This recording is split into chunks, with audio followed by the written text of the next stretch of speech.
और एक बड़ी खबर आपको बता दें, रायपुर से परसादा गांव में लोग वैक्सीन नहीं लगवा रहे हैं। 18 से 44 साल के लोग नहीं लगवा रहे वैक्सीन। गांव में 15 से 20 लोगों की मौत हो चुकी है। अभी तक गांव में किसी को नहीं लगी वैक्सीन। और गांव के हालात क्या हैं आप समझ सकते हैं। और सबसे बड़ी बात ये कि ये गांव ऐसा नहीं कि बहुत अंदर का कोई गाँव है, रायपुर से सटा हुआ गाँव है बिल्कुल। और वहाँ पर ये स्थिति है फिलहाल कि लोग वैक्सीन लगवाने के लिए तैयार नहीं हो रहे हैं। इस गांव में कई लोगों की जान भी जा चुकी है। उसके बावजूद भी लोगों का जो रवैया है वैक्सीन के प्रति वो उदासीन ही कहा जाएगा।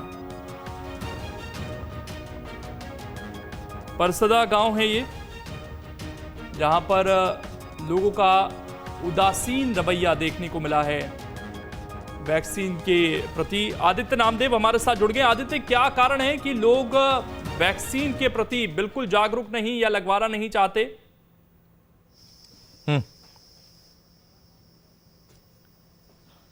बिल्कुल, देखिए इस वक्त लोकेन जी मैं परसदा गांव में मौजूद हूं, जहां पर इस वक्त मैं इस गांव के बहुत देर से लगभग 2-2.5 घंटे से इस गांव में हूं और इस गांव का मैं लगातार दौरा कर रहा हूं। इस गांव की तस्वीर भी आपको मैं दिखाना चाहूंगा एक बार। ये देख सकते हैं आप, कार्यालय ग्राम पंचायत परसदा। ये परसदा वही है जहां इंटरनेशनल क्रिकेट स्टेडियम है। रायपुर से महज 25 किलोमीटर के दायरे में ये गांव आता है। ये क्वारंटाइन सेंटर है इस गांव का, जहां पर इस वक्त मैं मौजूद हूं। और आपको जानकर हैरत होगी कि 18 से 44 साल के वर्ग के जो लोग हैं, एक सिंगल इंसान ने यहाँ पर जो है वो वैक्सीन नहीं लगाई है। कुछ भ्रांतियां हैं। इस गांव के एक बुजुर्ग हैं, उनसे मैं ज़रूर बातचीत करूंगा। दादा, कुछ लोगों की मौत हो गई थी, आपके घर में भी एक की मौत हुई थी। कितने लोग की मौत हुई है यहाँ पर टीका लगाने के बाद? यहाँ कम से कम 18-20 आदमी ख़त्म हो गए। अब वो ख़त्म कैसे हो सबे मालूम नहीं है मोला। बाकी वो भाटा पार है ना, वो तरफ से चालू हुई। टीका लगई से बुखार ऐसे 1-2 दिन के बाद में ख़त्म होवत गई से, यानी 8-10 दिन के अंदर में वो 18-20 आदमी ख़त्म हो गए। तो कोई दूसरी बीमारी भी तो हो सकती है दादा? हाँ, अब दूसरा बीमारी भी हो सकता है। केवल में हाँ टीका लगा इस टेकर से ख़त्म हुई से वाला बात नहीं। यहाँ तो कोरोना के पॉजिटिव भी मिले हैं, यानी एक ही आदमी नहीं 6-7 आदमी पॉजिटिव मिल गए हैं। इसमें चेके नहीं हुए, मरत होते का कोरोना रही से या कहीं और दूसरा बीमारी रही से, ये लत में नहीं जान सका। मरा लेके तुरंत माटी दे दे या आगी लगा दे। एक आदमी जिकर घर जवारा वो आई रही से, पूजा पाठ करत रही से, वही बीच में यानी वो 20-25 साल के, ज़्यादा से ज़्यादा 30 साल रही हुई, उसको नहीं रही से, वो लड़की ख़त्म हो गए। और इसमें 20 साल के एक लड़की और ख़त्म हो गई पारा में। यानी वो पारा में कम से कम भाटा पारा में 10 आदमी वही पारा में ख़त्म हो गए। दादा, लेकिन एक बात, वैक्सीन लगाना ही बचाव है। आप खुद बुजुर्ग आदमी, समझदार हैं, गांव वालों को समझाएंगे कि वैक्सीन लगाने के चलते मौत नहीं, कुछ और बीमारी, कुछ और कारण भी हो सकता है। 18 से 44 साल के बीच का एक भी आदमी इस गांव में वैक्सीन लगाना नहीं चाह रहा है। क्या ऐसा लगता है कि इस गांव के सरपंच और आप लोगों को सामने आना चाहिए, क्योंकि बीमारी जिस तरह से फैली है, बिना वैक्सीन के बचाव नहीं है। जो बड़े बड़े देश हैं वैक्सीन लगाने के कारण ही आज बच पाए। हमको आगे नहीं आना चाहिए वैक्सीन लगाने के लिए? वैक्सीन लगाना एकदम जरूरी है। मैं तो टीका लगवाए के बाद मैं आऊँ लगवाए गए हूँ दूसरा डोज, अभी आई नहीं है बोलते। और लगवाना छे तो रीवा यहाँ राखी चले जाए इसे बोलते, यहाँ नहीं आए इसे बोलते। 18 से 44 साल वाले क्यों नहीं लगवाना चाह रहे हैं दादा? नहीं लगा ही काबर नहीं, कुछ तो भय हो गए। मतलब यहाँ एक के बाद ऐसे मर गए ना आदमी। हाँ, एक स्थिति कुछ आदमी में भयावह हो गए, भयभीत हो गए आदमी मन। बाकी सभी आदमी भयभीत नहीं है, कुछ आदमी के मन में हवा है। यहाँ सब आदमी टीका लगा ही, और जो जे आदमी भयभीत है तेल हम जा बोलबो भी बताना जरूरी है ना। हाँ, कि काबर कि यहाँ इस गांव के सर्वप्रथम पंचायती राज हुई तेकर समय मोर मिसेस खुद सरपंच रही से, मैं सरपंच पति हूँ पुराना पूर्व में। तब मैं सब आदमी सलाह भी देता हूँ कि टीका लगाओ, टीका से नहीं मरे आदमी। हाँ, सबको बताना दादा, है ना। कुछ बीमारी रही सोही या कोरोना हो गई सोही, काबर वो जैन मरी तेल का तो कई जन यह तुरंत दाह संस्कार कर दीस ना, और यह लेके कर आज पोस्टमार्टम कार्य रखती तो जानतीस। लेकिन जी देखिए, इस गांव में लगभग 4000 की आबादी है, 3800 से 4000 लोग यहाँ पर रहते हैं। लेकिन दुर्भाग्य इस गांव में 18 साल से 44 साल की उम्र के एक शख्स ने टीका नहीं लगाया। और केवल भ्रांति कि 8 से 10 लोग मर गए। किसी ने उस तह तक नहीं गया कि आखिर उनकी मौत क्यों हुई है, क्या कोई दूसरे कारण थे, क्योंकि पहली डोज लगी 45 प्लस वाले में, उसमें कुछ लोगों की मौत हो गई। क्योंकि कोई कंपनी ये दावा नहीं करती, केंद्र सरकार भी ये दावा नहीं करती, राज्य सरकार भी ये दावा नहीं करती कि पहली डोज के बाद आपको इम्यूनिटी आ जाएगी। दूसरी डोज लगवाने के 15-20 दिन के बाद आपके शरीर में इम्यूनिटी डेवलप होती है। लेकिन गांव वालों को समझाए कौन?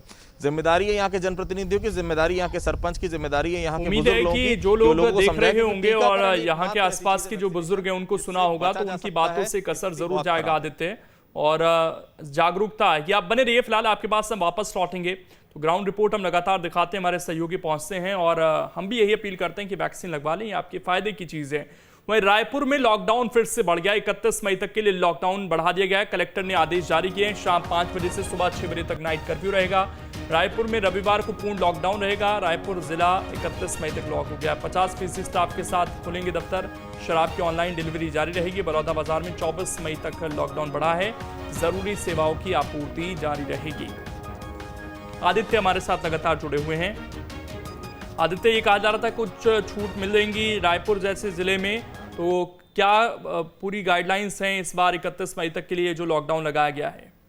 एक आदमी मोरो घर के है, वो खत्म होशियार रही थे, बुजुर्ग है। बिल्कुल, देखिए आपको बताना चाहूंगा लोकेश जी, 31 मई तक लॉकडाउन को बढ़ा दिया गया है। हालांकि ऑड इवन के आधार पर दुकानें खुलेंगी, लेकिन जो चीज़ प्रतिबंधित है वो पूरी तरह से प्रतिबंधित है। शराब दुकानें नहीं खुलेगी, केवल ऑनलाइन डिलीवरी होगी। मॉल्स नहीं खुलेंगे, धार्मिक स्थल नहीं खुलेंगे, स्विमिंग पूल नहीं खुलेंगे, स्पा सैलून नहीं खुलेंगे। जहां पर मास लेवल पर वायरस के संक्रमण का खतरा है, वायरस बढ़ने का खतरा है, वहां पर किसी भी तरह से सरकार किसी भी हाल में रिस्क नहीं लेना चाहती है। किराना दुकान शाम को 5 बजे तक खुलेगी, संडे पूरे तरह से बंद रहेगा। और सबसे बड़ी बात है, किसी भी जुलूस, सभा, प्रदर्शन पूरी तरह से पाबंदी रहेगी। अंत्येष्टि और विवाह में भी केवल 10 लोग ही शरीक हो पाएंगे। तो ये तमाम गाइडलाइंस जारी की गई है। हालांकि होम डिलीवरी की फैसिलिटीज़ जो है वो होटल में शुरू रहेगी। रात में लगभग जो है वो 9 बजे तक रेस्टोरेंट में होम डिलीवरी के माध्यम से आप सामान मंगा सकते हैं। लेकिन एक बहुत महत्वपूर्ण चीज़ ये हुई कि अमेजॉन और फ्लिपकार्ट जैसी कंपनियों को इस बार इजाज़त दी गई, क्योंकि अभी बीते 1 महीने से जो लॉकडाउन चल रहा था उसमें ये सभी कंपनियों को पूरी तरह से पाबंदित कर दिया गया था छत्तीसगढ़ में होम डिलीवरी करने से। अब इस कंपनी को भी इजाज़त दे दी गई है। शराब दुकानें नहीं खोलने का सरकार का बहुत अच्छा डिसीजन है, क्योंकि पिछली बार भी जब शराब दुकानें खुली थी तो यही बात आई थी कि जब बाकी चीज़ों से खतरा है तो क्या शराब दुकान से खतरा नहीं, कि इसलिए शराब दुकानें बंद की गई। ऑनलाइन डिलीवरी जरूर शुरू रहेगी। सरकार ने कल ही एक गाइडलाइन जारी की थी, उसी आधार पर रायपुर कलेक्टर ने ये दिशा निर्देश जारी किए हैं। 31 मई तक लॉकडाउन जारी रहेगा, क्योंकि अभी थोड़ा सा ढलान में हम आए हैं। रायपुर में मरीज कम हुए हैं, 350 के आसपास कल मरीज आ रहे थे, लेकिन ये मतलब नहीं है कि आगे भी मरीज कम रहेंगे। अभी आपको और 12-13 दिन सतर्कता रखने की जरूरत है। इसी के चलते ये लॉकडाउन को एक्सटेंड किया गया है। 5 बजे तक दुकानें खुलेंगी ऑड इवन के फॉर्मूले पे, लेकिन 5 बजे के बाद लगातार कर्फ्यू रहेगा और संडे सब कुछ बंद रहेगा। ठीक, आप बने रहिए, आपके पास हम वापस लौटेंगे। वहीं तेज होगी वैक्सीनेशन की रफ्तार। छत्तीसगढ़ पहुंची 6,44,410 वैक्सीन। केंद्र और राज्य सरकार दोनों की वैक्सीन शामिल है। एयर इंडिया फ्लाइट से पहुंची है रायपुर। राज्य सरकार की 2,97,110 वैक्सीन है। 18 साल से अधिक उम्र के लोगों को लगेगी वैक्सीन। 3,47,300 कोविशील्ड वैक्सीन भी शामिल है। 45 से अधिक उम्र के लोगों के लिए केंद्र सरकार वैक्सीन भेज रही है और 18 साल से अधिक एपीएल और फ्रंटलाइन वर्कर को वैक्सीन लगेगी। तो वैक्सीन आ चुके हैं और अगले कुछ दिनों में फिर से वैक्सीनेशन का जो प्रोग्राम है वो शुरू हो जाएगा। आदित्य नामदेव हमारे साथ लगातार जुड़े हुए हैं। आदित्य, हालांकि बहुत ज़्यादा वैक्सीन नहीं है, फिर भी 2 लाख ही हैं, जबकि सरकार ये दावा करती है कि 3 लाख हम एक दिन में लगा सकते हैं, लेकिन फिर भी कितनी मदद करेंगे और आगे अब कब से दोबारा हम उम्मीद करें कि वैक्सीनेशन का कार्यक्रम शुरू हो जाएगा?